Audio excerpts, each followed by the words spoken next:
Hello, hello, friends, and welcome to GHK Radio Season 3, Episode 2. Yay! Yeah! We've returned for a second episode. We made it past the premiere. We made it. We did, even though the first episode has yet to premiere by the time of this recording. Yeah. No, don't worry. It'll premiere, and there will be rejoicing, and there will be parties in the streets. That's Oh my god. Everyone will come out and celebrate. They'll just like throw necklaces. It'll be like Mardi Gras, but for GHK. Yeah. Yes, and Kai's sponsoring all of it. Oh my gosh, yes! Food by Kai. He's catering all of it. Yes, he is. I will do my best. I'll do my best. It'll be great. It'll be great. I'm excited for whatever noms may come.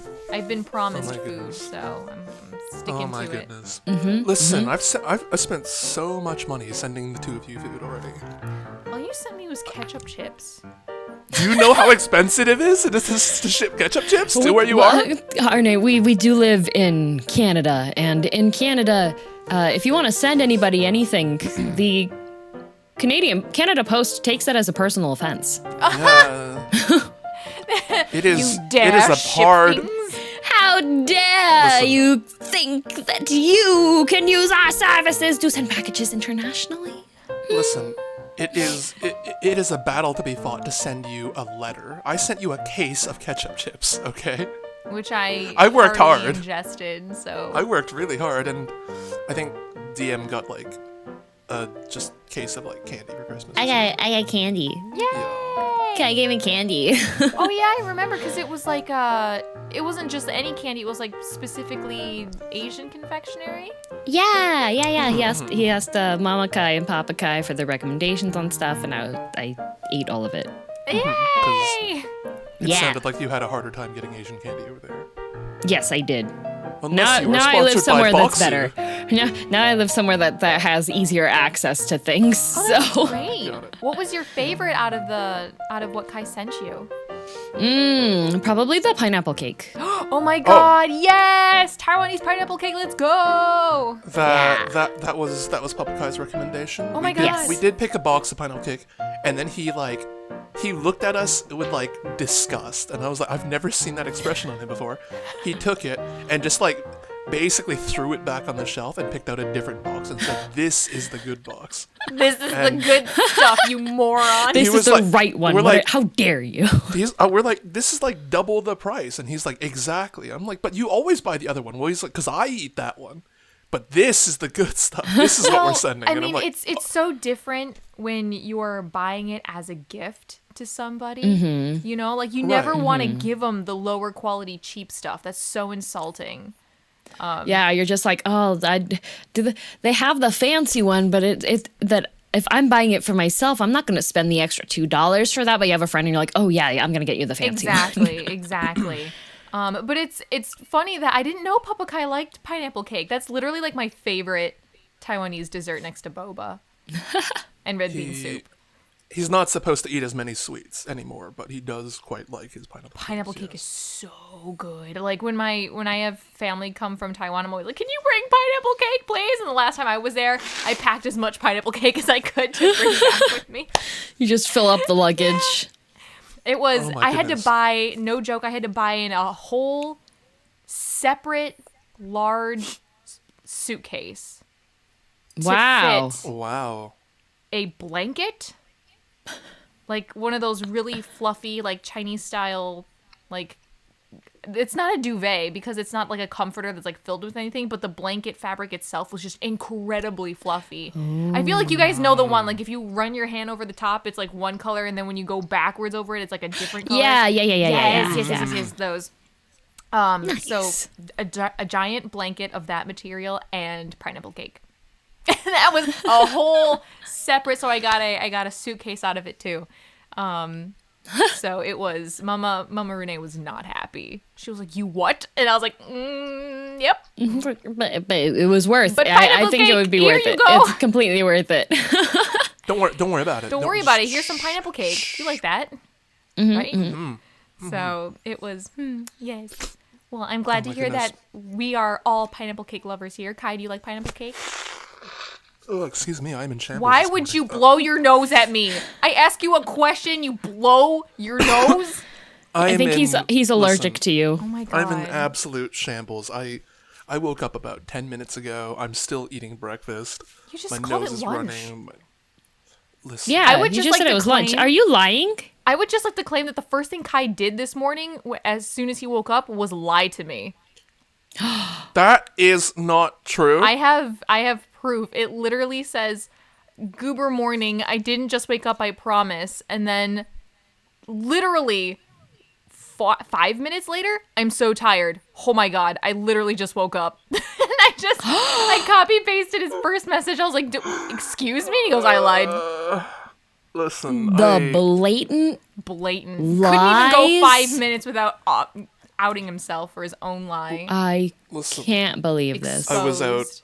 I was out very late last night. It was Nuit Blanche, which is a night exhibition. I guess it wasn't really a festival or anything, but there was a thing happening in the city that happened overnight, and I was out with my friends out all night, and we had karaoke and everything. And Kai was out being an exhibitionist and lies to Harune first thing in the morning. Yeah, first thing. Yeah, after a night of frolicking with friends, the first thing you do is lie to me. Yeah, I like pineapple cake too. It's great. To answer your yummy. question, yes. Yeah, Pineapple awesome. cake is delicious. Satiated. My anger has subsided for now. If you tell me later that you don't like pineapple cake and you lied to me about that too, we are no longer friends. Pineapple cake, ew. What do you mean? All right. test Well, my today patience. on GHK Radio, we're going to learn how the dark web works and how to hire an assassin for Bitcoin. Oh my gosh. Things we all need to know. This'll better your life in 5 easy steps. Doctors 5 hate her. easy steps. But anyway, since last week, or I guess not last week, but last session, Girl DM went first, going in GHK fashion. I guess we'll just shift it over. Would you guys mind if I go first today? Oh, yeah. Go right ahead. Dozo. All right, sick beans. Okay, that way you can give Kai a chance to eat his fake food. Yep. So It's very real He's fried eating rice. the IKEA display food, by the way. Very real fried rice. it's like that milkshake that they like have on display for like outdoor furniture, and they Yep. have like this milkshake that's like knocked over, Yep. and you pick it up. That's You're like, what oh my Kai's- god, it's a mess, and then it's all plastic. That's what I- Kai's currently eating. Yeah. I can't even contest that point because it's fried rice that apparently my parents bought yesterday What is- that they put in the fridge and I didn't reheat it. So it's dried out and it's hard and it's like plasticky. Why are you crap eating? didn't you reheat it? What is wrong with you? Listen, I woke up and I started getting messages and then GHK was like, it's happening. So I'm like, I'll just grab this. It's fine. And now it's like here it hard is. fried rice. What? So here is Kai in complete misery of his own making. Oh my god, like the expression Girl DM and I have are like the same. We're both just like half-lidded, like agape, just like what? What? You live like this? Yes. My god. Okay, well, Okay, to put it in perspective, like, okay, I assume you guys have made fried rice before. yes. Yes. You know, like refrigerated rice that's day old and kind of hard. Yes, that you're that's supposed to use ideal for fried for rice? fried yes. rice, yeah. Yes. Yeah, imagine taking that rice and not frying it, and that's what I'm eating. I hate that for you. I kind of love it. Did it to himself. It speaking of just like terrible fried rice, whenever I think about fried rice, I now think of Uncle Roger. Oh yeah. And- Oh yeah. My friend just recently sent like my group chat a link to a more recent video of Uncle Roger's where he found the worst pad thai recipe, and it was from Rachel Ray. I just watched that. It's so I saw bad. that. I saw the thumbnail. I haven't seen it yet. I haven't watched it. It's so entertaining. If you guys haven't seen it yet, just look up Uncle Roger worst pad thai. Yeah. And just make sure it's by Rachel Ray. Yes. But I actually like agree with a lot of what he said. Well, he's right. Yeah, he is. He That's is. what makes it funny. He's not even like Yeah, he's not even wrong. He's not just like being too nitpicky. It's just straight up just like an Americanized bastardization of what pad thai. I don't even know if that's Americanized whatsoever. Like, it's something. it's just it's somebody putting words on but using descriptors on something that's not that. It's a ᔆᵒซี้ሔᵞ original. Yep. But anyway, I'm sorry, that's not even my topic for today. So, in honor of the beginning of October, because as of recording today, it is October 2nd, which means that spooky season began yesterday. Yeah, it did. I have decided that between now and Halloween, so like the next 2 recordings, I guess, 2 or 3 recordings, I will be giving you a little sprinkling, if you will, a little salt shake of spookiness. Yay. I love salty spookies. Yes! Spooky, scary skeletons, more like salty, spooky, scary skeletons. But anyway, so today's topic is the most haunted house in Ontario. Ooh. I wanted to pick something Canadian because 2 out of the 3 members of GHK are Canadian, so I thought I'd pick something a little bit closer to you guys. Yep, that's right. Me and Harune are Canadian. Yep. Yep. Yep. Kai just choked. He inhaled his disagreement and then breathed in rice, unfried rice.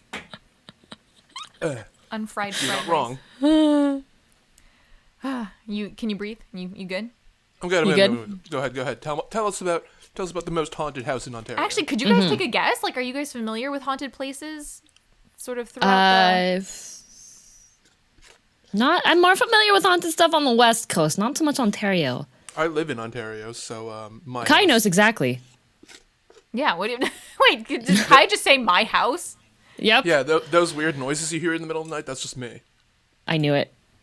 That's just me clang-clanging on the chains. Oh my god. Moaning and groaning in the moonlight. Any guesses besides your own house? I like that requires some clarification. Because throughout the U.S., for example, like there are like some of the most haunted places, like especially if you're sort of into that kind of stuff, you hear it so often that it sort of becomes like when you think of haunted places, you think of like the Stanley Hotel, you think of like the Ohio State the Queen Penitentiary. Mary and stuff. Yeah, exactly. Yeah. So if this one, because this one's considered the most haunted house in Ontario, so I would assume it's probably at least locally famous. It might very well be. The problem being, I don't consider myself an aficionado of horror, so. But even if you don't, I don't really connoisseur that type of content, so I don't pay attention to the spooky happenings around the city. Okay, I'm not part of Mystery Inc. I don't Scooby-Doo this kind of thing. Well, I am disappointed and sad for you because I think you're missing out on a lot of fun. Yeah, I would have to imagine it's some sort of like more historical venue in the city. You'd be right about that. Which makes me think it would probably be mid or downtown. I don't want to say Casa Loma, but probably somewhere in that neighborhood. Okay, well, I've got the name of the little town and the county and things like that. I just don't know how close or far it is off the mark from your guess. So we shall see. So here we go. The most haunted house in Ontario is apparently named the Carl Beck House in Penetanguishene, which is a town in Simcoe County, Ontario. Does that ring a bell for you at all? You just made noises with your mouth. Penetanguishene, that's what it's pronounced. I looked it up. Kai just woke up. He's not going to be reliable at all. You've never heard of Penetanguishene? I've never heard of this county. Absolutely. No. Simcoe County. Penetanguishene is a town in Simcoe County. What? You've never heard of Simcoe County? I'm looking it up. Even I've heard of that. What the heck, Kai? I'm like That's scared. So far. That's so far north. What do you? That's like so out in the boonies. Okay. Oh, it's in the boonies, Oh, so that's so why he it's doesn't care about it. All right. If it's not in a town, if it's not in a city area, it's not worth it. Oh my God. You know what? He says he lives in Ontario, but what he really means is the only place that relevant really to him is within his eyesight. Yeah. Yeah, this is past Barrie. This is past Owen Sound. That's the farthest I've gone. I've never gone past Owen Sound. Oh my Listen to this God. man. He's never even experienced travel outside. My God. Show some dang respect. There is literally nothing that far north. And the most haunted house in Ontario is... One? I'm not Sir? driving. I'm not Okay. driving that far. Yes. Oh. Wait, are we Broken? doing are we doing the sign The sign-in? the I don't sign-in, know. or- okay, well, we can just pick up right where we left off, but we'll just throw in right here. There was some technical difficulties on my end, and that derailed everything. So whatever we were talking about, like Yep. 5 to 7 minutes ago. Yeah. So our recordings might be a little bit desynced here. I'm hoping we can get it edited back in line. You were all complaining that I don't go past Owen Sound. Oh my gosh, yeah, that's But right, because you said it was so far north, it was up in the He boonies. doesn't travel. Listen, okay? Ontario is built so that everything is along the southern border. Literally everything. You can drive 5 hours to the east, 5 hours to the west, and you'd still find things. You drive like 30 minutes north, and you'll find trees. I'm hearing. And that's it. I'm hearing that you don't like nature. That's what I'm hearing. The only time I've gone that far north is to go to the beach or to go fishing.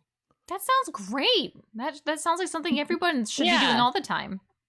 Yeah, and that's literally on like the border of civilization. And then you want me to go even further than that to see a haunted house. To Penetanguishene, which I was gonna save this as like a fun little tidbit at the end, but you've forced my hand. You can actually rent the top floor apartment through Airbnb for $111 a night. It's 4 guests, 2 bedrooms, 2 beds, and 1 bath. So we're raising money to send Kai to stay there by himself. I was thinking we could do a GHK retreat or something, but my only problem is that like I could never be left alone. Like, girl DM, you'd have to like come with me to like accompany me while I take a shower. Like, you'd have to just like stand like Blair Witch style in the corner. I just sit next to you being like, hi, are you, yep, I'm still here, Nothing's Harune. here, him. Everything's okay. Everything's fine. You can keep showering. No, that was, nope, you dropped the shampoo bottle. That was that noise. And then Kai would have to like stand outside because he'd be scared and he'd want to hold your hand through the bathroom door. That somehow it still makes it sound like I'm. Why am I the one that sounds weird here? So this is. I don't even want to be there. See, he's so scared. Why does the Carl Beck house have 5 stars out of 5 on Google reviews? It honestly has gotten some 10 out of great 10. reviews on Airbnb. Like, the host is a super host, which is a good, like, when you're renting Airbnb, if no one's ever really done that before, being able to stay through a super host is you're just guaranteed a really good experience. So that means that this person's like done this for a while and has had consistently good reviews. So that just sort of guarantees like a better quality of stay. Oh my gosh. Yeah. So I'm just reading these reviews. This haunted Airbnb was so fun. Brenda, the hostess, was amazing. She had the keys set out for us. Room was clean. Extras like towels, blankets, coffee, and snacks were set out. It was fun to explore and read up on others that had visited prior to us. Must try this out. The spirits and ghosts are very welcoming too. It was really cool. Oh my gosh! See, like, doesn't this sound great? You imagine, like, oh yeah, the ghosts are so good. Like, top tier ghost. All of these reviews sound out like very positive Google reviews, and then it sounds like a Phasmophobia playthrough. That's hilarious. So it's a based ghost. Oh yeah, the decorations of this place are lovely. It's like really goes with the decor. And then it's just like our voice box also picked up a conversation with the lady of the house. It's just like, okay. Exactly how it should be. All right. As God intended. But anyway, so more about the Carl Beck House in terms of history and things like that. So it was built in 1885 by lumber magnate Carl Beck, once again in Penetanguishene, a town in Simcoe County, Ontario. This man was the wealthiest man in town, and then later I found out, as I did a little bit more research, he was like pretty much one of the wealthiest men in Canada. Wow.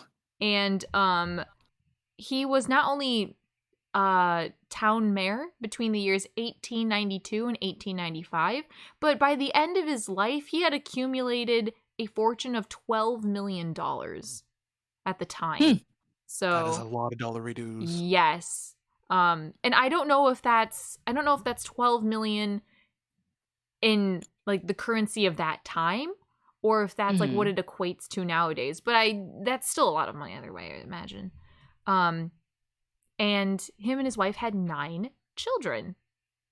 That's a lot. So not only was he super successful financially and business-wise, but he also just had like a really booming family. But not too long after, I believe they moved into the house, 2 of his 9 children passed away within the same year of each other at a young age. Oh. And his wife also died quite young. And that left the eldest daughter, Mary, to pretty much, pick up the role as housewife and raise the rest of her siblings.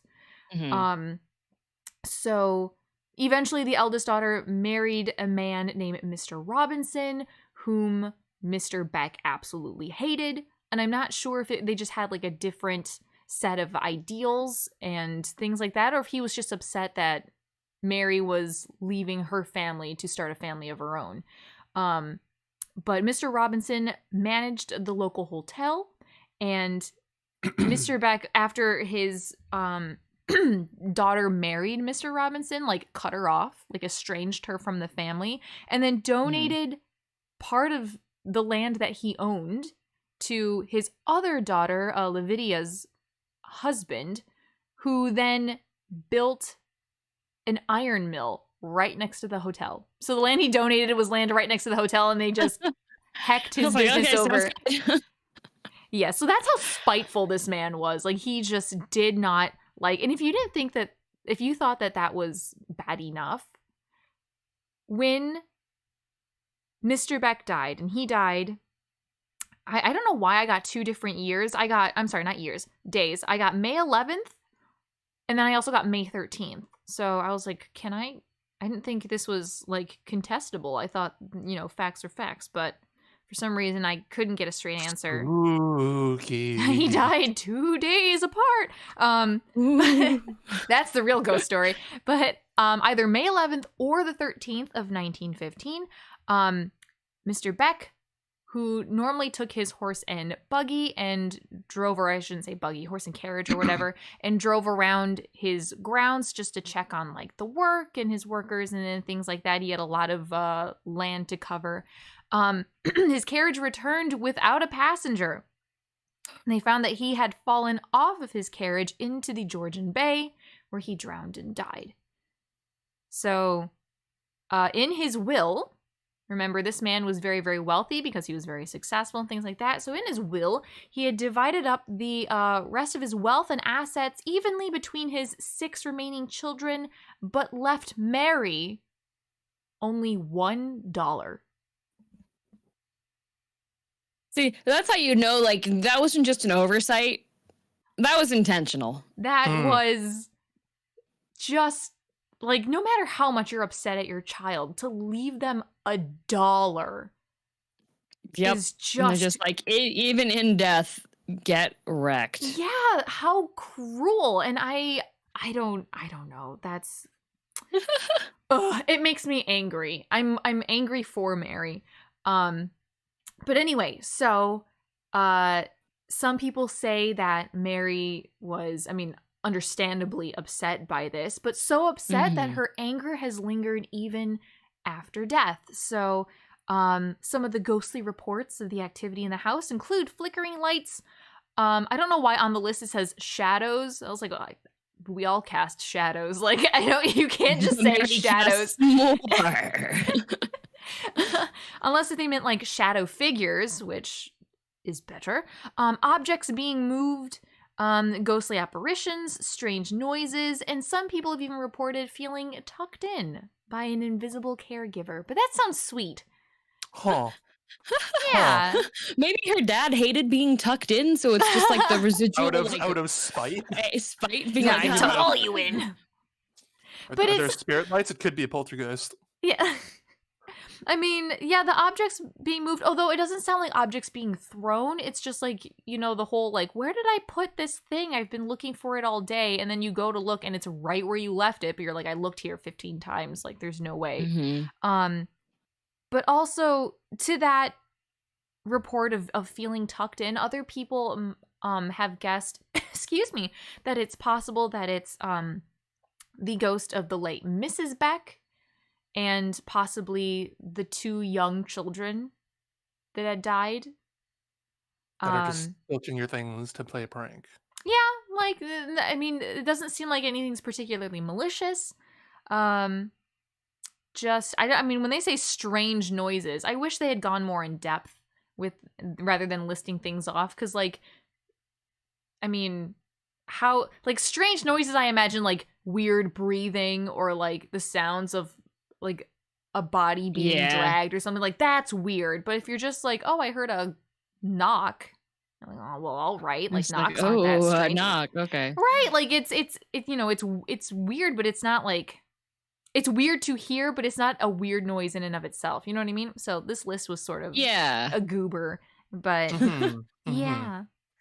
So yeah, that's my very casual, modest, deepish dive into the Carlbach house. Like I said, I was going to end it on the fact that you could rent an Airbnb, but Kai forced my hand. I couldn't end it on a high note. I couldn't believe Kai would do that. I did. Lies to me first thing in the morning, and then bit again. We could go have a GHK outing, but Girl DM would have to hold your hand while you take a shower or something, and I'd be standing outside, and you drop a shampoo bottle, and why is that what you remember? Why is that what you cling to? That was the whole bit DM did. I remember. No, I paid part of it. That wasn't like a focal point. It's fine. we can move on. But yeah, so that's the Carlbach house. So if anyone is ever in the area or just looking to get away for an exciting spooky weekend, highly recommend. It's got great reviews. Carlbach house in Penetanguishene.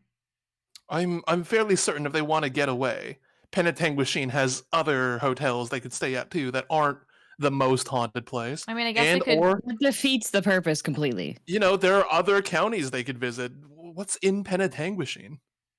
The haunted house. Yeah, that seems worth it in and of itself. Plus, it's like it's also part of like a historical.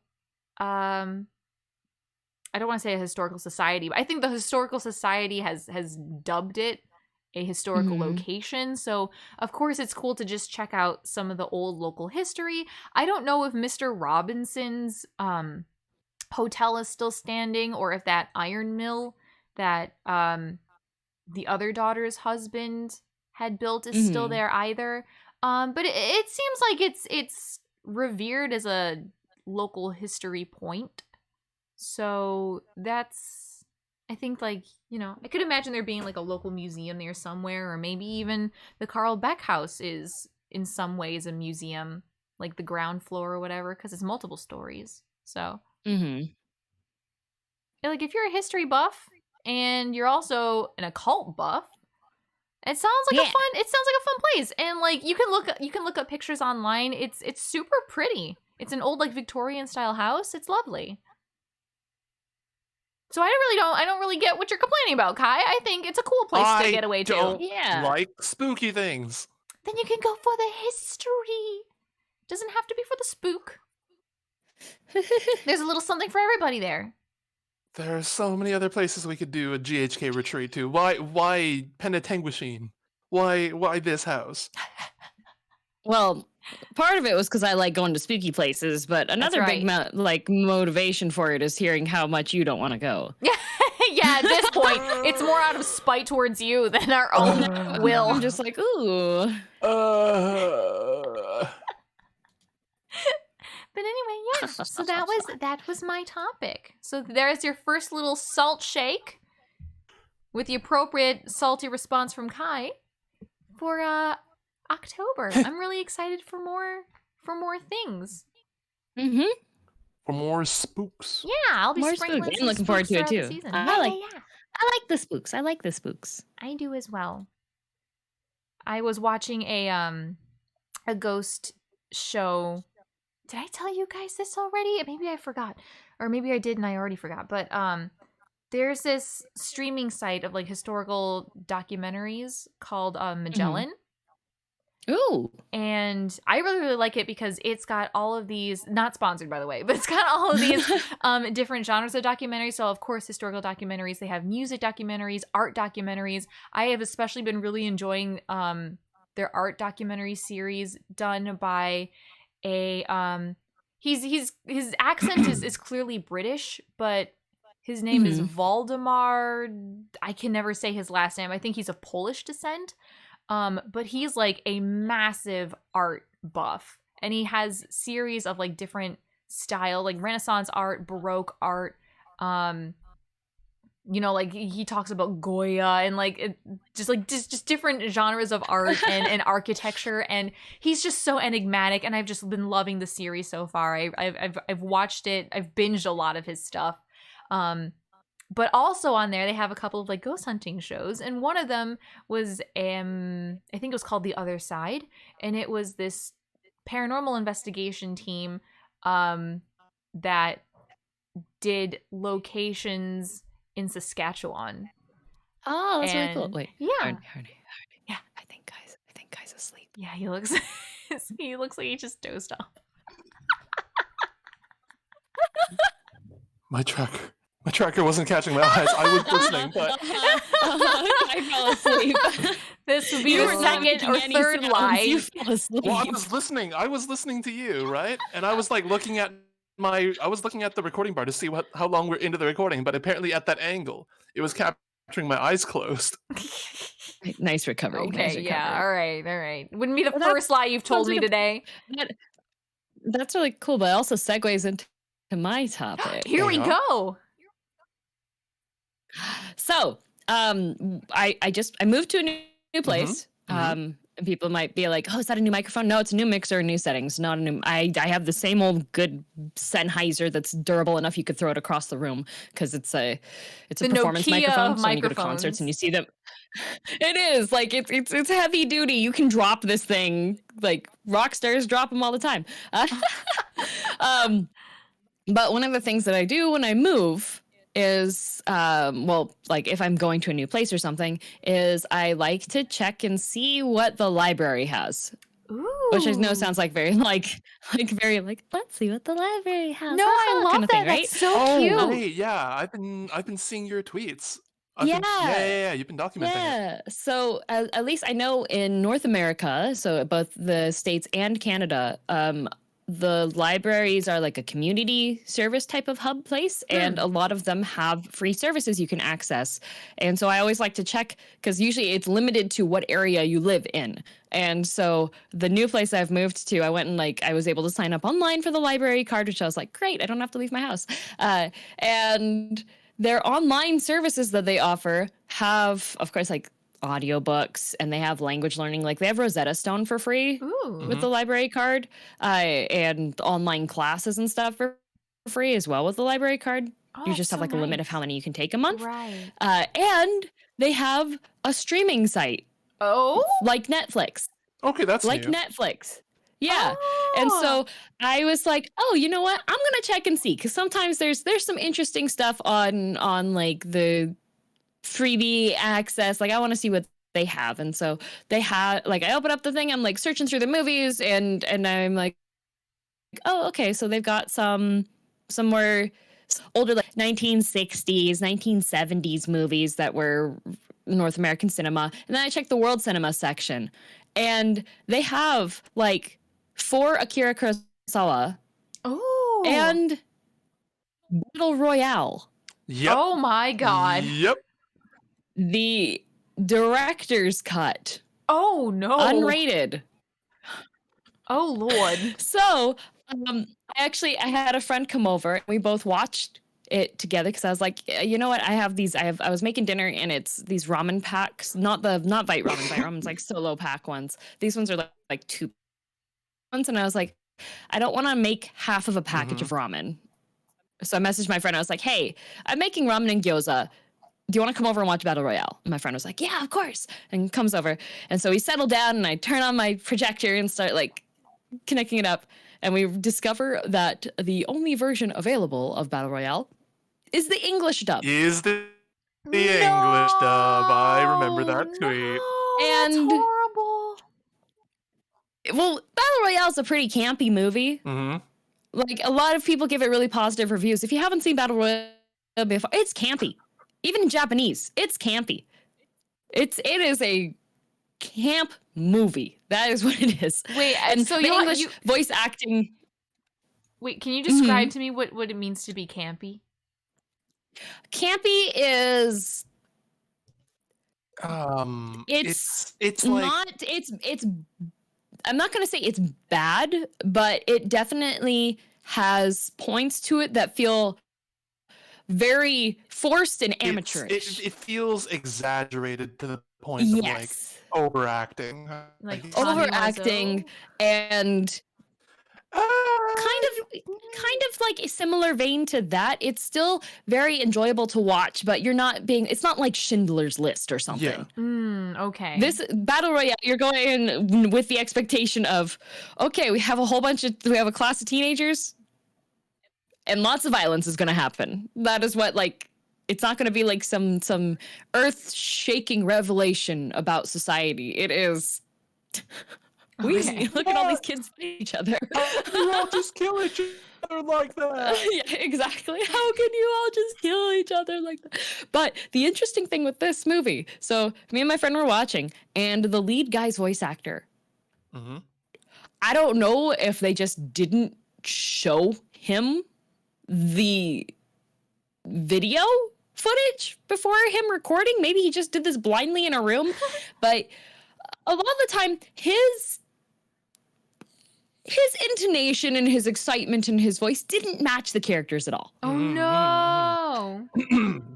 So we were sitting there and we were watching and we're just like, this is hilarious because like the character's just like super dramatic. Oh my God, they just died. And the voice actor's like, you how can you all kill each other like this? This is nuts. This is nuts. You're crazy. And we're just like, what? So we're like sitting there and like, you know what? I want to see like voice actors from Battle Royale English dub. Where are they now? Because we did some research and found that the dub came out in like, it was 2001 or 2003. I don't remember. So it was a while ago. So we finished watching the movie. Credits start rolling. It's only the Japanese movie credits. Oh There no. are no credits in English anywhere. We wound up taking a 2-hour detour, going through the Wayback Machine, finding the original Battle Royale website that was made in Flash, by the way. Oh my God. Inspecting the source code because we couldn't scroll on the website anymore because the Wayback Machine didn't capture that, but we could still like see the data that was there to try to see if we could figure out who voiced anyone in the movie. It's shocking that they didn't give credit. Wait, hold up. Sorry. This is the 2000 Battle Royale, right? Yeah. Yeah, I mean, I found the dub actor list. Where?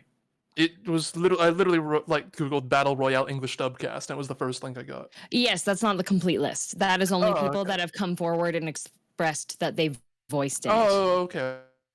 Okay. There's no information on who did like the translation or the localization, who was the producer for the English one. There's no information. And the studio that the entertainment group studio, whatever, that released it is no longer in existence. So I actually did go on LinkedIn. I logged into my LinkedIn account and actually searched to see if I could find anybody that had put that company on their work history, and then see if I could send them like a message. And I found one guy that has his own like studio now, and so I did send a message there, but I haven't heard anything back at all. I don't expect to. I hope you do. But I was just like, oh.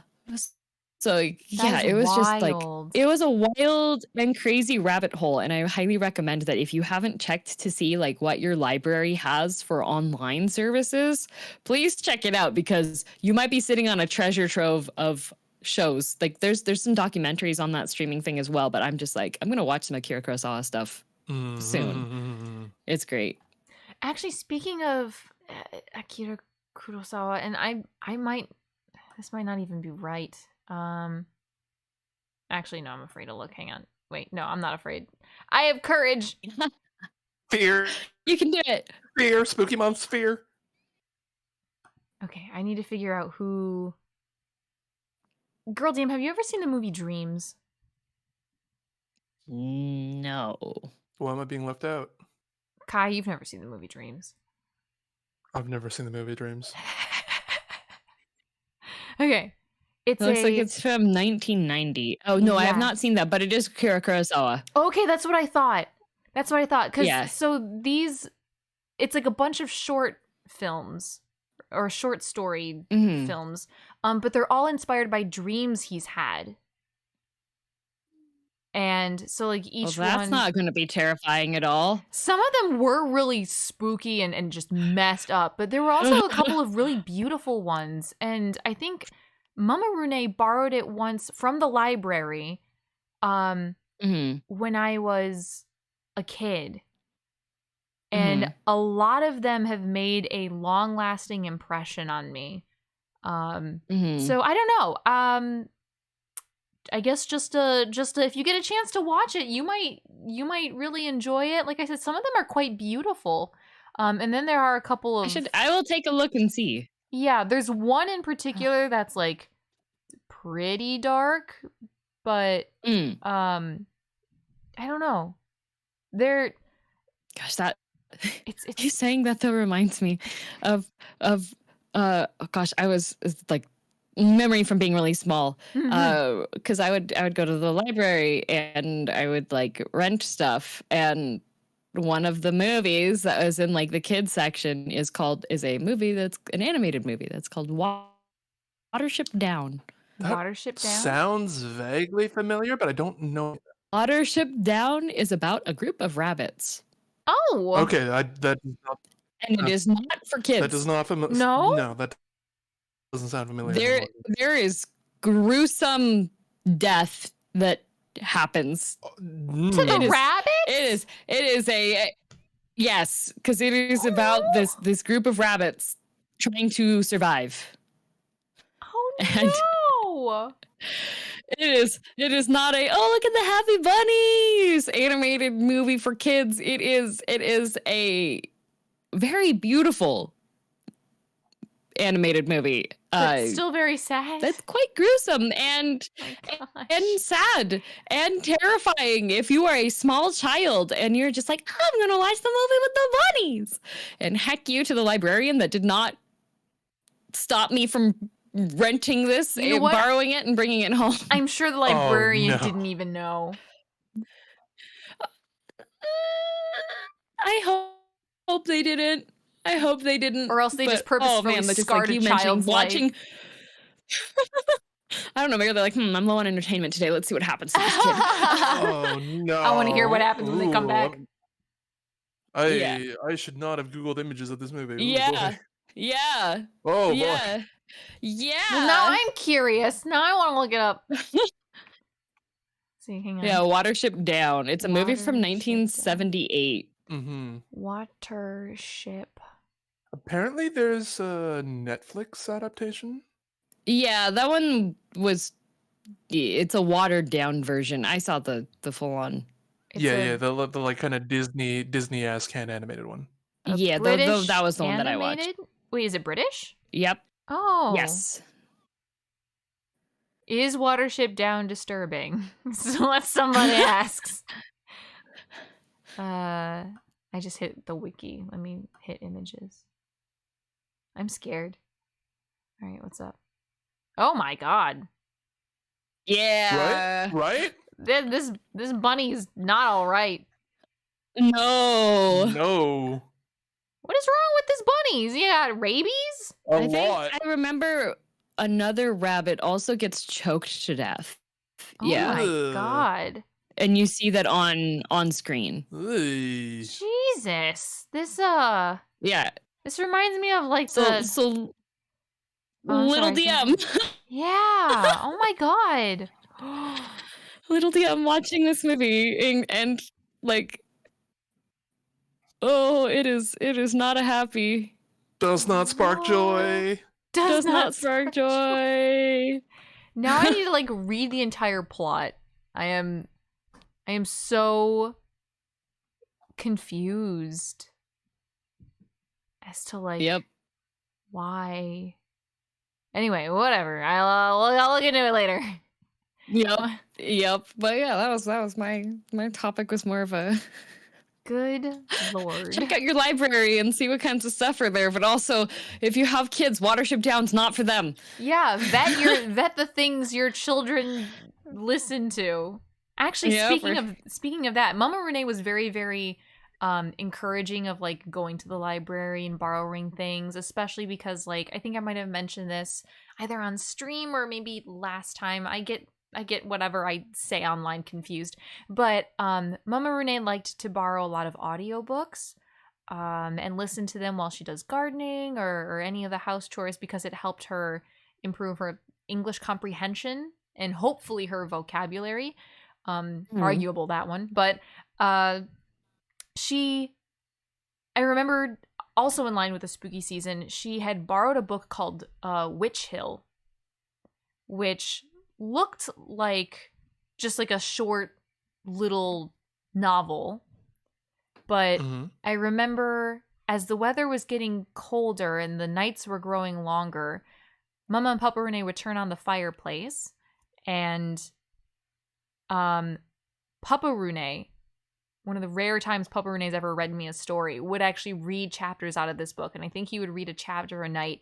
And some of them were actually really creepy. And Mama Renee's just a little bit stitious. Not superstitious, just a little stitious. But she would get like visibly like, I don't know if this was good. But it's like she checked it out. And we're like, we're invested now. So now we have to get to the end of it. But I think at some point she did. I don't actually remember in my childhood ever finishing the book. Like, I don't remember how it ended. So I think Mama Renee did ask Papa Renee to maybe, like, not read it anymore. Because she was like, you're going to give her nightmares. But actually, I think she was a little bit scared. So I did end up borrowing it on my own a few years back and read it through. It's just as creepy as I remember, actually. You would think that, like, it wouldn't have aged well. Kai's asleep again. Good Lord, Kai.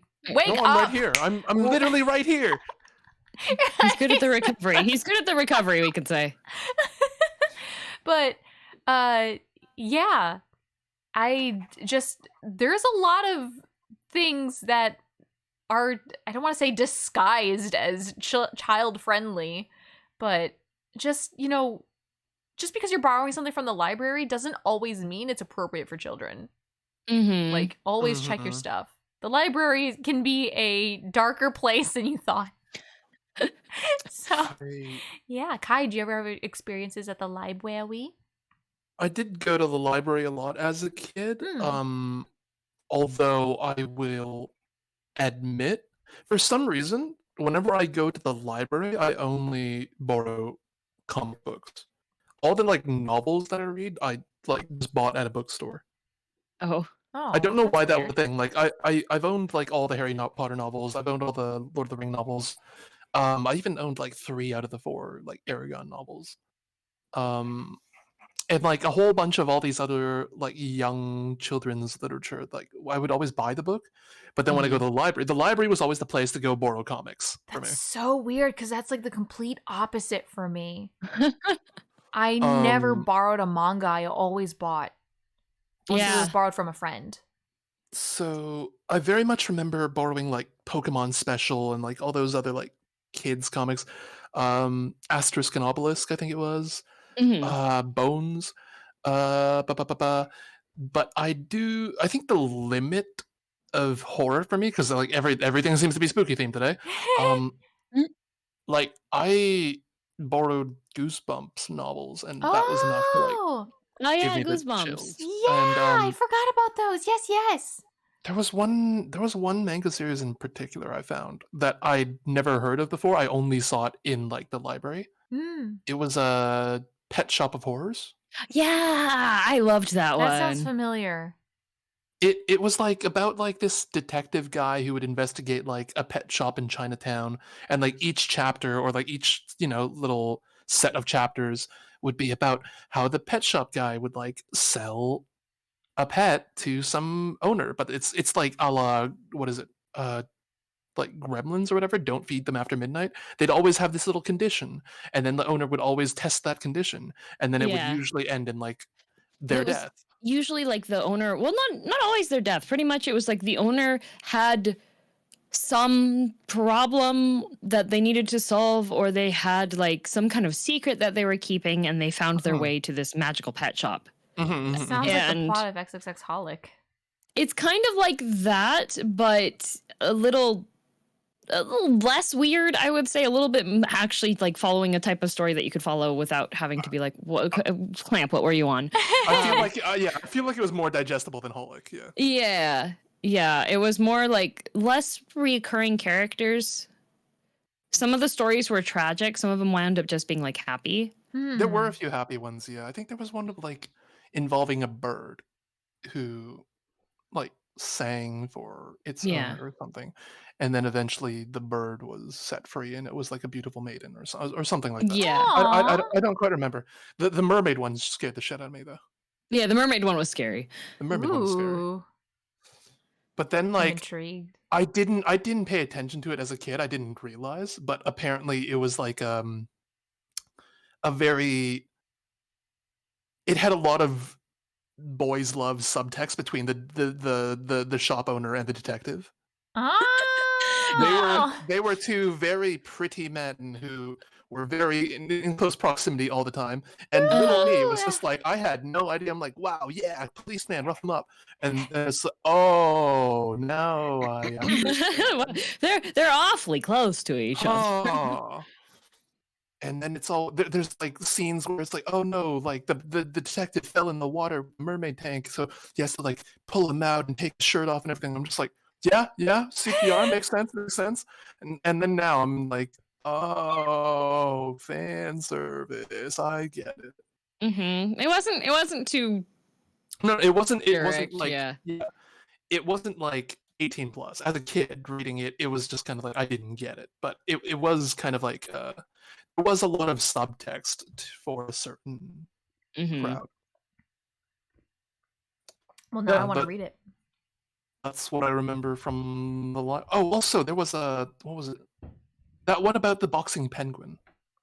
I think I've heard you talk about that one. Wait, can I get a quick clarification before we move on to that comic? Yes. So the don't feed the gremlins after midnight, that comes from this? No. That's from Gremlins. That's from the movie Gremlins. Oh. Okay. But like it's the same style where it's like when they sold the pet. There's like a condition. Don't feed the gremlins after midnight. Don't do this with the thing. Make sure you don't do this. When this happens, don't do this. And then the people would usually like do the thing. Yeah. And you're just like, why didn't you follow the instructions? Is everyone stupid in here? Okay, all right. Makes sense. Yeah. Yeah.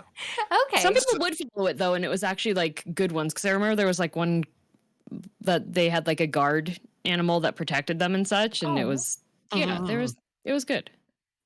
Yeah, no, it was an interesting series. It was, I mean, enough for me to keep borrowing it.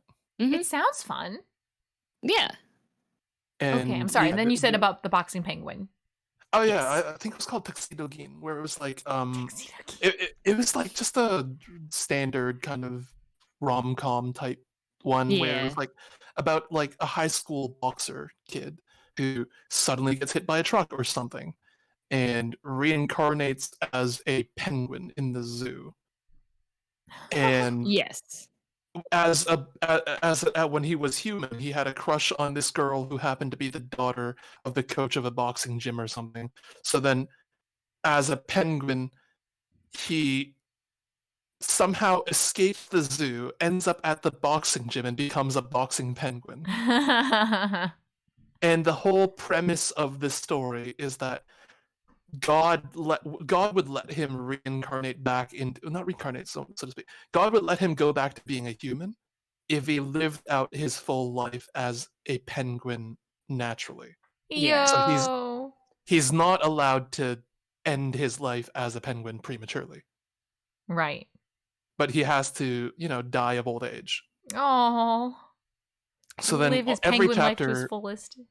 Yeah. So every chapter was kind of like a bounce between like, oh, him trying to charm the girl as a boxing penguin. The girl being like, oh, you remind me of this boy so much. I miss him. I wonder where he went. I'm sure he's good thing I'm not missing. developing feelings to this penguin. Yeah. But then also all these situations where it's like, oh, the penguin has to, I don't know, save the girl from something that could put him at risk of death. But, oh, I need to die of old age, not of an accident. Oh no, I got to avoid death. It was a whole weird mixed thing. Wow. It was a series I read start to finish in the library. I very much remember that. Everything that's else, so cute. Everything else I've only ever found like, mixed volumes of this and that, kind of like you get like volume 1, then volume 2, then volume 13. Yes, yeah. Like this and Pet Shop of Horrors were like the two series I very much remember reading as a kid in the library. Ah, that's super cute. You know what? You did remind me though. The one comic that I think I did read through the library was Bisengast. No one knows. Yeah. Okay. Yes. I got so scared. I was like, no one knows Bisengast? Yes. That's another spooky one. I don't know. Yeah, I think the creator of that one has a series on Webtoon. Yep, I've been reading that one. I think that one's called Stag something. Yeah. Stag something. Yeah. I read Bisengast because like the artwork on the covers was just so gorgeous. Yes, and so bizarre, and I loved it. And Stag, I can't believe I can't remember it because I've been keeping up to date with it. I just never bothered to remember the title. But yeah, Stag something is like her next work. So any Bisengast lovers out there, she's got stuff on Webtoons. But yeah, that's a manga series I do remember completing from start to finish through the library. And now I own it. I was asking for Bisengast comics for Stagtown. Stagtown, that's what it was. Yes, thank you. That's it. Yes. Although I think it's not currently on Webtoon, so I'm wondering if she moved it to a different platform. Yeah, I just looked it up and it said that it's not current. The series is currently unavailable. Wait, what the flip? What? I thought where did Stagtown go? What? Okay, I'll get back to you guys on that. I've never heard of I'll look into it. I don't know what this is. Bisengast. I'll send you a link. Oh, okay, I found it. It was a dead link. Okay, yeah, because I was like, I know she like moved it. It's still within Webtoons, but she had like moved it somewhere else. I don't even know if that makes any sense, but Bisengast. It's this. There it is.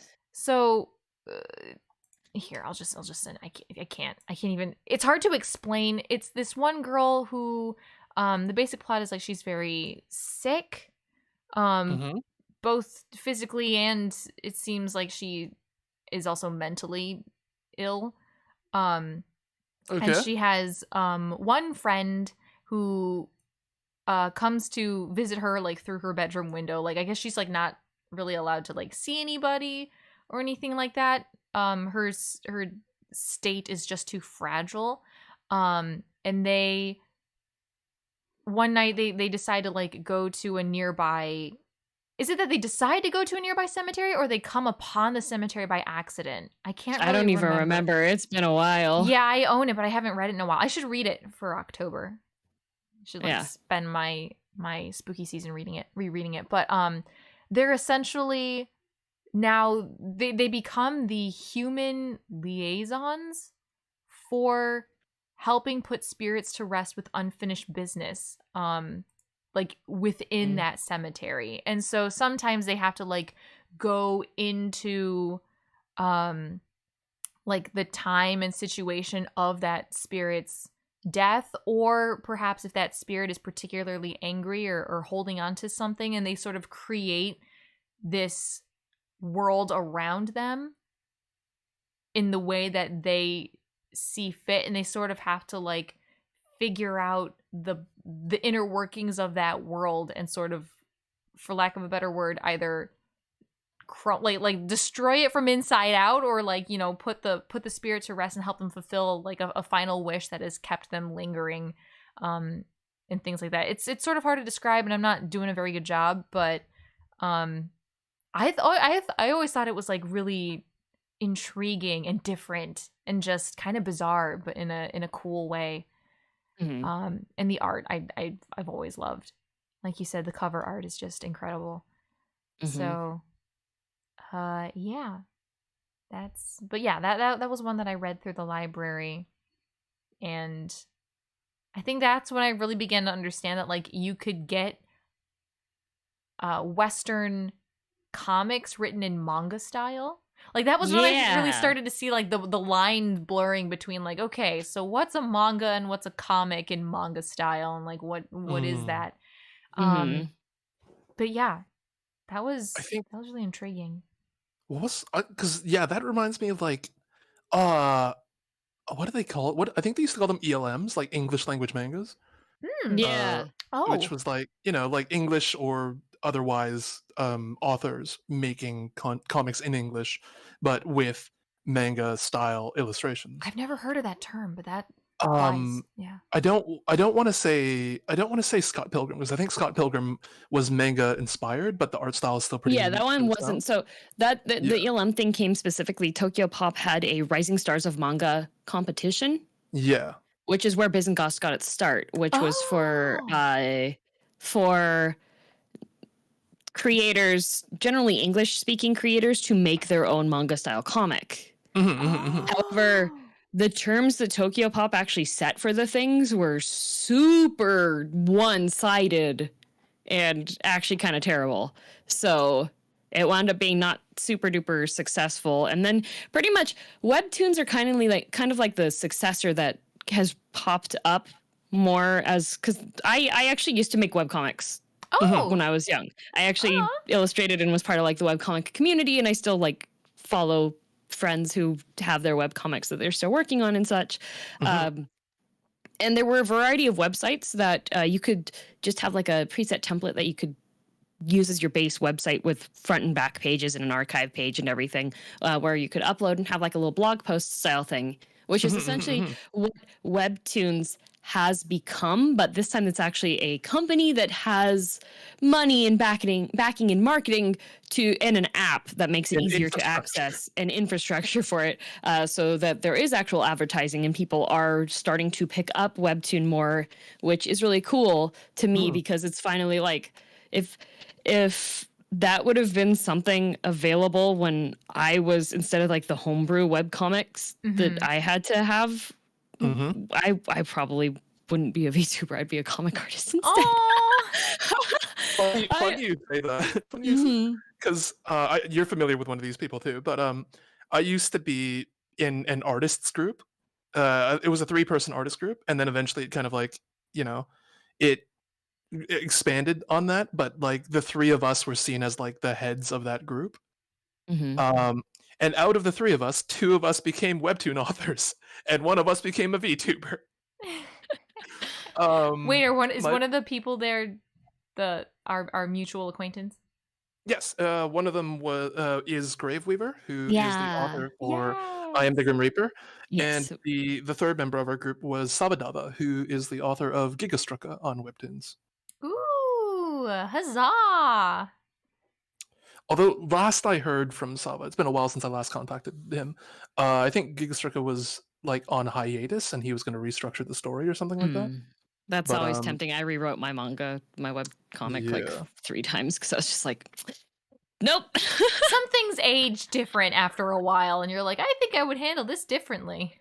Yeah. So there's always been a part of me that wondered, like, oh, if I stuck with the whole comic thing, like, would I also be where they are now, like as a webtoon author instead of a VTuber?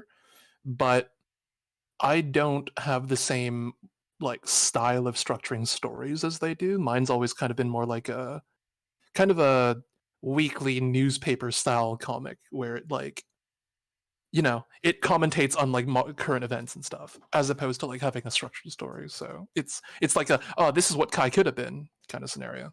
Mm-hmm. Oh, but it's kind of interesting to think about like the different avenues our lives could take had something gone different, or if something had been there versus something else, you know? Mm-hmm. It's like everything everywhere all at once, like that whole, you know, alternate life that you could have had you just gone down this avenue instead. If I just switch my shoes, maybe I'll be a webtoon author. Gives you access to that world at least.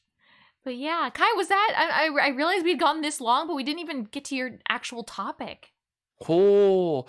Well, no, I could actually segue it off of DM's topic about kind of like Nice. it relates to media consumed in our childhood. I think specifically mine and DM's childhood. I don't know if Harune has consumed this media, but I'd be happy to talk about it anyways. No. When you think childhood shows, what do you think of? Not many, because I didn't have cable. Okay, you might have watched it a little later than I have.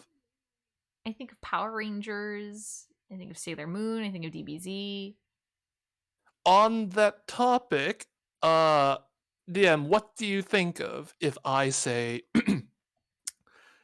Cyclone? Anything? No. No? The silence! Oh my god, I hate this! Wait. Okay, what if I follow it up with Joker? Batman. I hate this. I know. You're trying to Kamen Rider. You're talking about Kamen Rider, aren't you? I'm talking about Kamen Rider. I'm just trying to talk about Kamen Rider. I like that she baited you. She just sat there and she went, nope. Nothing. I knew just on your intonation that when you said Cyclone, I was like, oh, that's a Kamen Rider line. But I was just like, I'm just going to let this stew a bit. Yes, Kamen Rider. Make him sweat a little. I was hoping you would go Joker.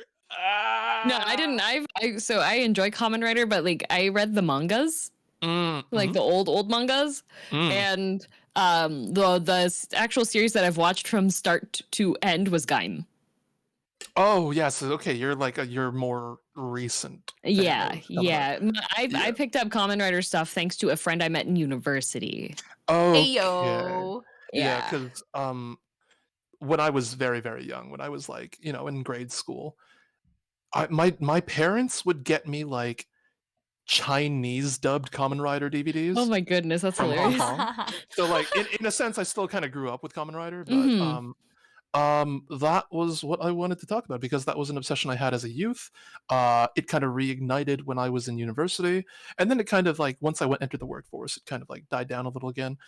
But actually, the newest series of Kamen Rider just started about a month ago, which is why I wanted to talk about it last week. And I was like, it's really interesting for me to see how the series has evolved over the years, kind of thing. So to give a very brief rundown for the audience that doesn't know what Kamen Rider is, and maybe a little bit for Harune as well, think Power Rangers. Think the whole transforming heroes style show. You get all these like people of regular circumstances being suddenly able to transform into a costumed hero. Except while Power Rangers, which is the American adaptation of a show called Super Sentai, is like a team-based thing. There's always 3 to 5 members, and then there's eventually more people that show up, and the stories are always around like teamwork and understanding each other and this and that. Kamen Rider is a separate series in a similar vein called Tokusatsu, which is like transforming hero or costumed hero. And it usually focuses on a much smaller number of heroes, usually 1 or 2. And the whole theme behind it, you know how like Power Rangers sometimes they'll have like dinosaurs or they're like train themed or they're ninja themed or this and that. A lot of the Kamen Riders when I was growing up were themed after bugs. It's always been like a beetle theme or like, a grasshopper theme or something like that. Oh, that's so cool. And it's always, you can always think of it as bugs on motorcycles because that's their 2 main points. They're bug themed robot people and they ride motorcycles. Card games on motorcycles. Card games on motorbikes. that's always kind of been the thing, because actually Kamen Rider's been around for a very, very long time. It started in 1970s, I think, 1971 maybe. Oh. And uh, it runs for about a year. I'd say about 50 episodes, along with Super Sentai in Japan. So it's always kind of like the superhero power hour or whatever on TV. And they would there would always be a Super Sentai show, and then there would always be a Kamen Rider show. They were kind of like sister series, and they sometimes have crossovers, and it's great.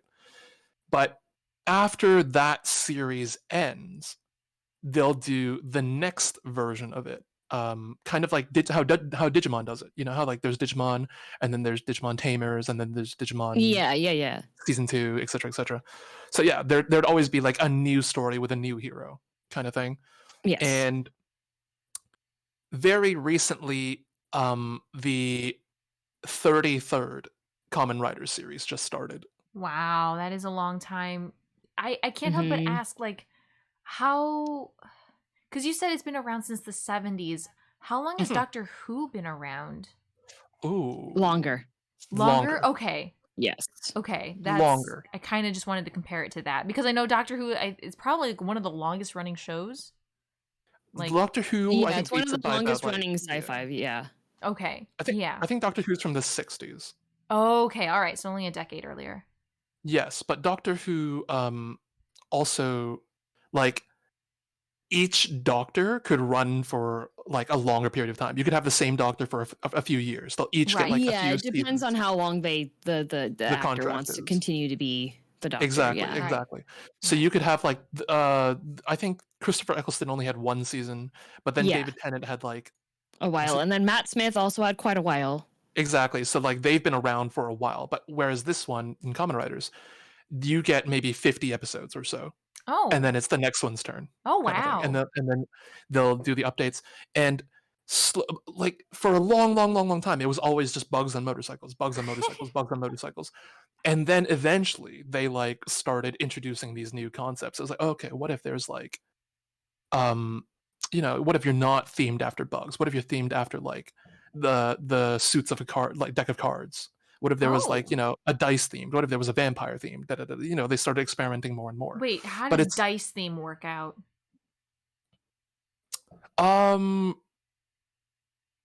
Was there a dice themed one? I just like. Oh, said something. Okay, because I was going to say that doesn't sound as cool. No, there very much was. A lot of the times, like if you're explaining the concept to a person that hasn't seen Kamen Rider stuff, it's kind of like, really, that's what they're going with. You're like, wait, no. Listen, it's like it's at the end of the day, it's a children's show, so it's all about like marketing toys and stuff, right? Marketing dice. They kind of design a toy. Well, no, but the one I was commenting on earlier, Cyclone and Joker, that was marketing like USB keys. Wait, for real? Yeah. It is, yeah. The whole transformation gimmick, because there's always transformation gimmick nowadays.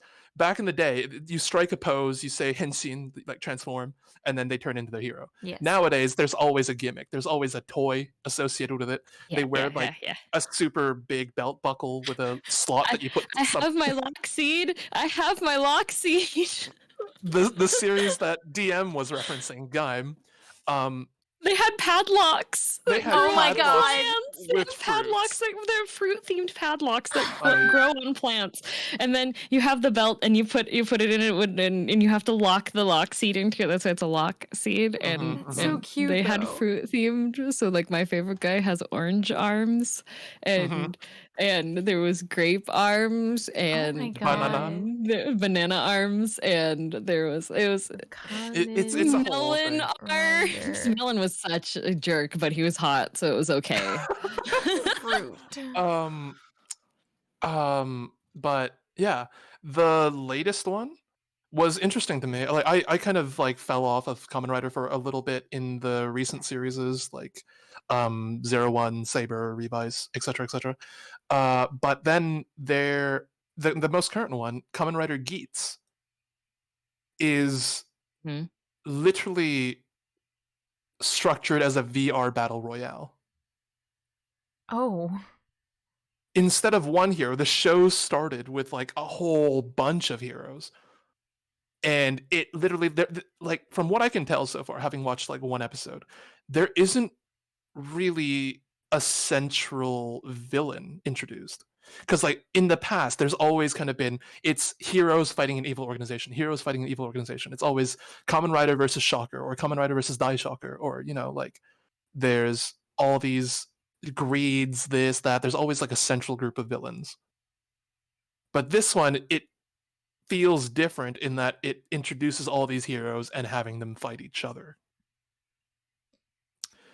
And the gimmick this time, they literally start each fight having to pick up a new transformation device, like it was, you know, like a battle royale game where you, like, you know, drop into the battlefield and then you have to like scrounge up weapons and armor.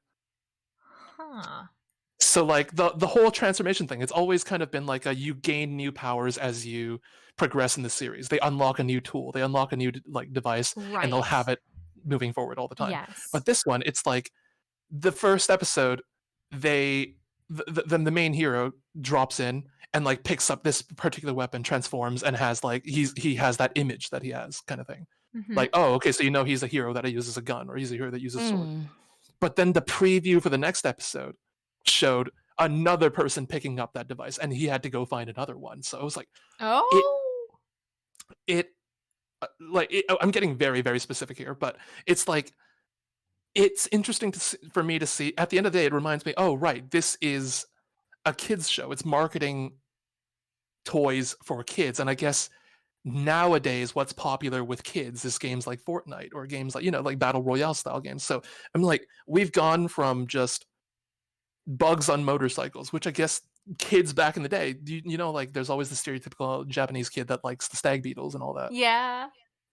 I guess we've gone from, there's not even much of an emphasis on motorcycles anymore. So like the rider part of the name is kind of like a legacy title now.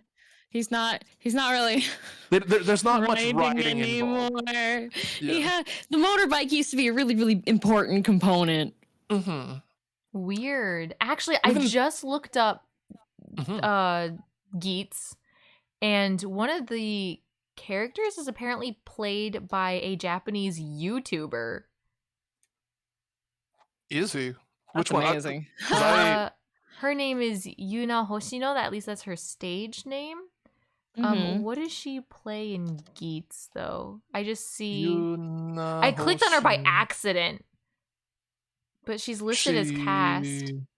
She plays, apparently, Kamen Rider Nago.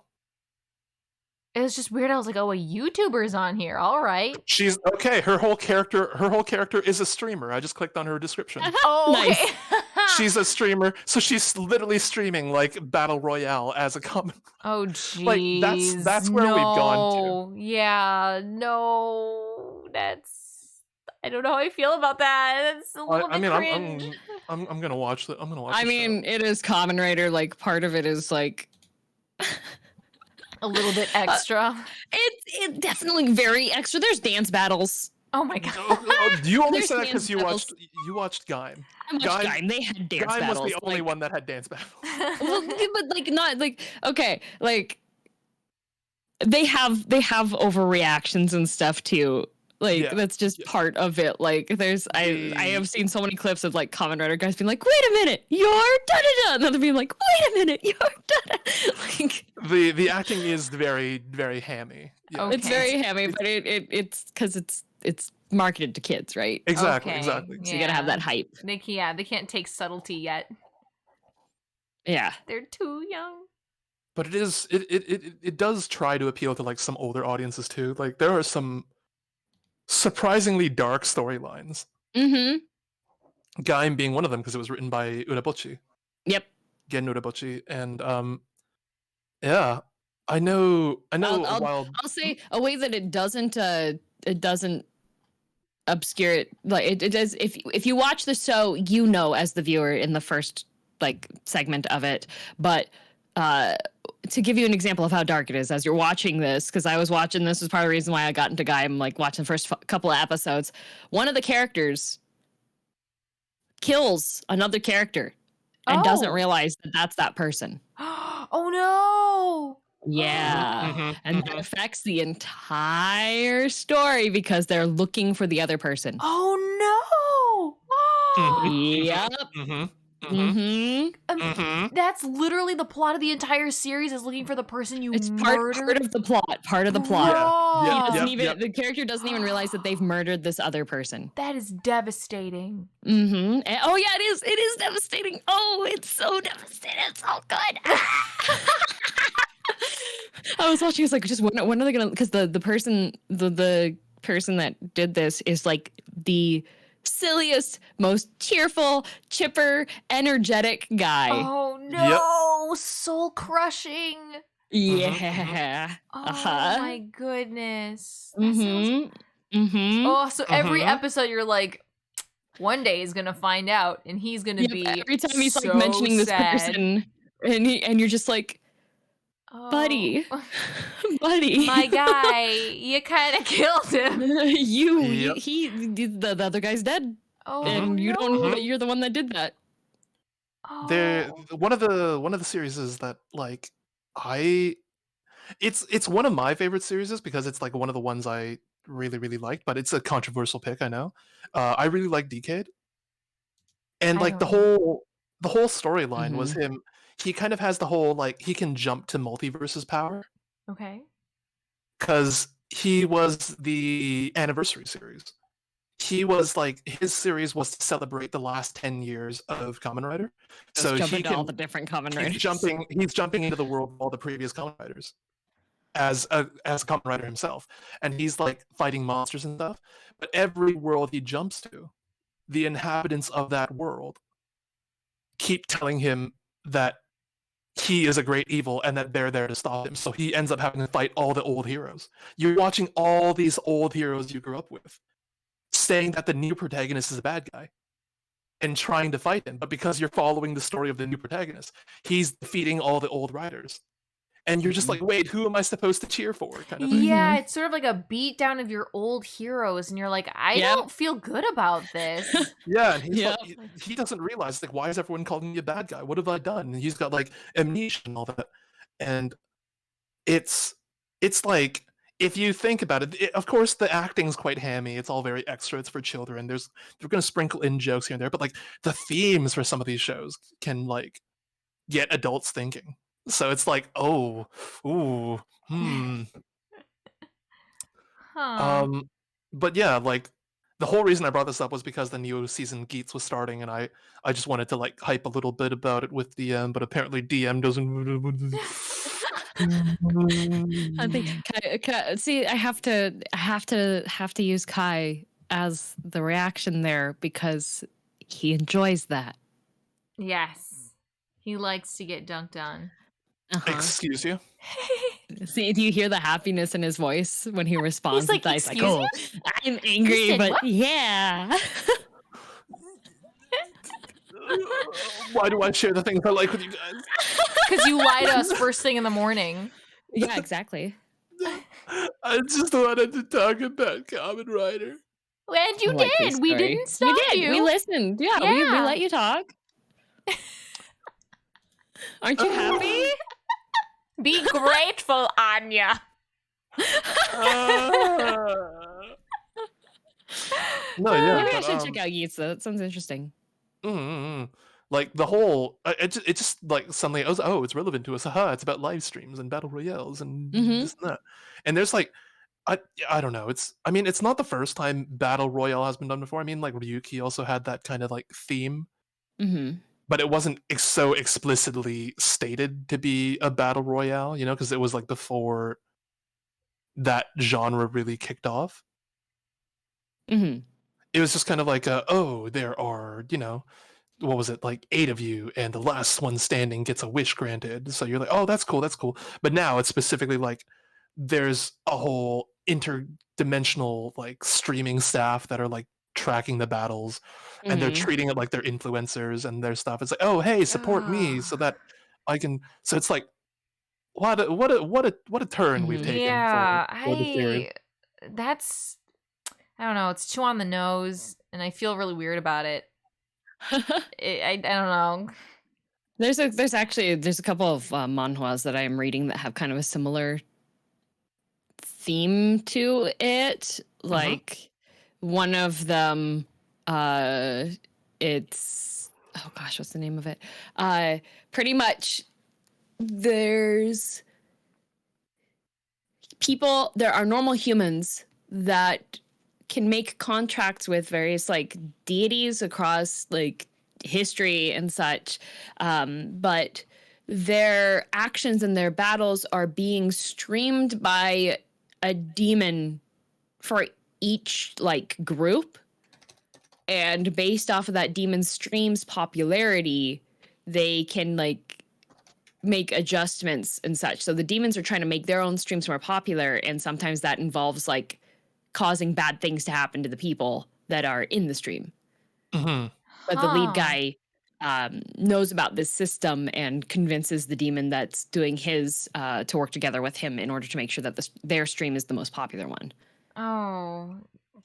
I mean, it sounds really interesting. Like, that's got a very sort of, like, thorough setup. You know what I mean? Yeah, but like the plot is very, but still, it's the whole, like, we're streamers and our job is to get popular. And it's just, like... Is that really what's important to humanity these days? It's just well, that's interesting because that's one of the questions that comes up in this. Oh, there we go. I don't need to read this manga. I already get it.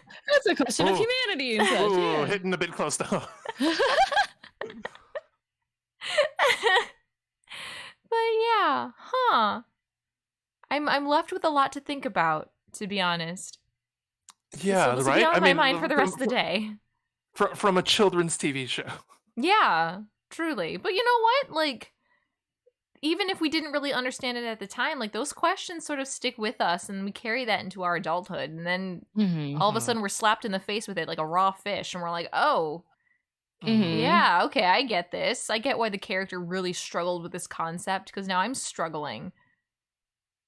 Before we end on that, I just have one thing to say about Kamen Rider, though. I'm like, having grown up on it, I need a place to like air this out. I need to vent a bit. Having grown up with the older series, I'm still nostalgic for the older, more simpler transformation devices. I think that like the recent devices are ridiculous. I think they've gone too far. Well, can you give us an example for those of us who don't know? Because like, toys back in the day they marketed to kids are just action figures, so you just need like a little action figure of the hero. The transformation device is just a belt buckle.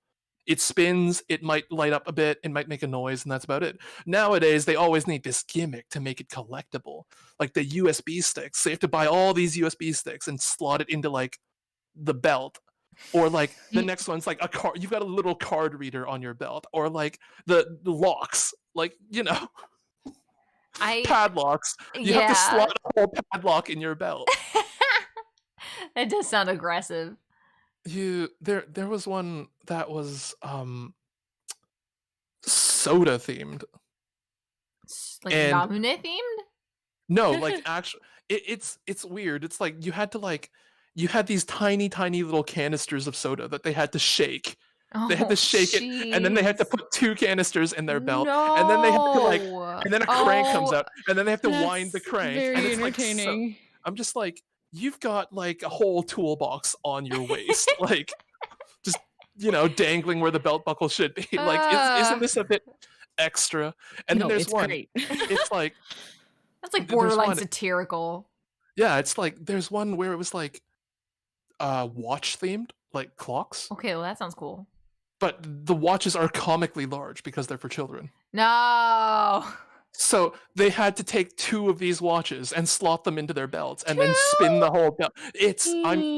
I'll share like some quick like 1-minute videos with you after the stream. But, okay.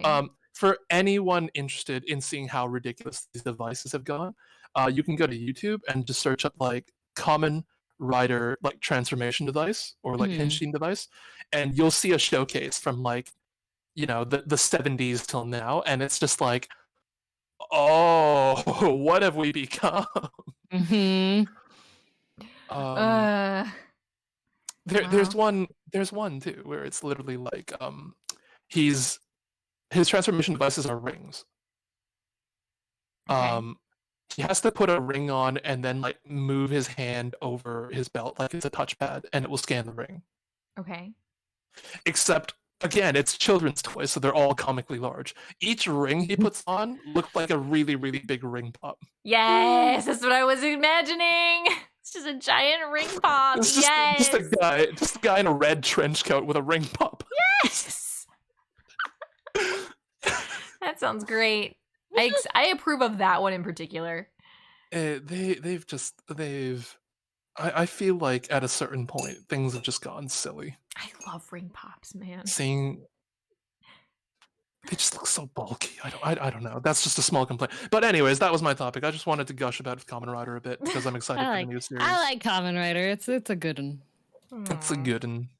Mm-hmm. Well, yeah. Well, I guess we'll just leave it at that. So Kai will update us every session about how Kamen Rider Geats is progressing. Forgetting. Progressing. Forgetting. Purgating. Purgating. Yeah, I'm having a stroke, so I need to go. But yeah, thank you guys all so much for joining us for, once again, GHK Radio Season 3, Episode 2. Mm-hmm. And we have a very special guest with us for next episode. We'll make an official. Will we make an official announcement, or will we just make it a surprise? I don't know. Maybe we'll just leave it a surprise. Maybe make the announcement. Well, maybe we'll make the announcement when the episode is like going up. Yes, yes. Yeah. There we go. So it'll be, you guys will just have to wait with bated breath until then.